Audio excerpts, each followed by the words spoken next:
രാവിലെ കിടക്കയിൽ നിന്ന് എഴുന്നേൽക്കുമ്പോൾ കിടക്കയിലിരുന്ന് ഒന്ന് പ്രാർത്ഥിക്കുക.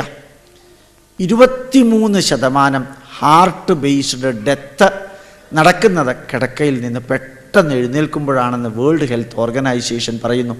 ആ പെട്ടെന്ന് എഴുന്നേൽക്കൽ ഒഴിവാക്കാനാണ് ഒരു പ്രാർത്ഥന കിടക്കയിലിരുന്നുകൊണ്ട് പ്രാർത്ഥിക്കാൻ പറഞ്ഞിരിക്കുന്നത്.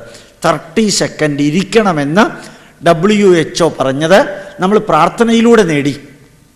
അപ്പോൾ ആചാരത്തിൽ അർത്ഥമുണ്ട്. രാവിലെ 5:30 മണിക്ക് എഴുന്നേറ്റ് ഒരു 30 സെക്കൻഡ് പ്രാർത്ഥിക്കാം. പല്ല് തേക്കാതെ, നാക്ക് വടിക്കാതെ, മുഖം കഴുകാതെ, കുളിക്കാതെ കിടന്ന കിടക്കയിലിരുന്നുകൊണ്ട് പ്രാർത്ഥിക്കാൻ പറഞ്ഞ പൂർവിക ഋഷിവര്യന്മാർ ചെയ്തത് വളരെ വ്യക്തമായി ഹാർട്ടിന് ബാലൻസ് ഉണ്ടാകത്തക്ക വിധത്തിലൊരാചാരമാണ്. ഭക്ഷണത്തിന് മുമ്പ് ഒന്ന് പ്രാർത്ഥിക്കുക. സലൈവറി ഗ്ലാൻഡ് ആക്റ്റീവാകും. അതിൽ 0.2% ടയാലിനുണ്ട്. അത് അകത്തേക്ക് ചെന്നതിന് ശേഷം ഭക്ഷണം അകത്തേക്ക് ചെന്നാൽ